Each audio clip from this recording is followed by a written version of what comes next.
Hello hi, நான் உங்கள் தேன்மொழி பேசுகிறேன். எப்படி இருக்கீங்க? நல்லா இருக்கீங்களா? ஃபைன். காலையில் நம்ம வீட்டில் என்ன சாப்பாடுன்னு பார்த்தோம். இப்போது என்ன சாப்பாடுன்னு பார்க்கலாமா?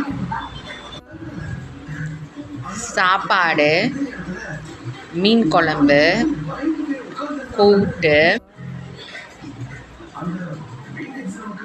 ஹலோ ஹாய், நான் உங்கள் தேன்மொழி பேசுகிறேன். எப்படி இருக்கீங்க?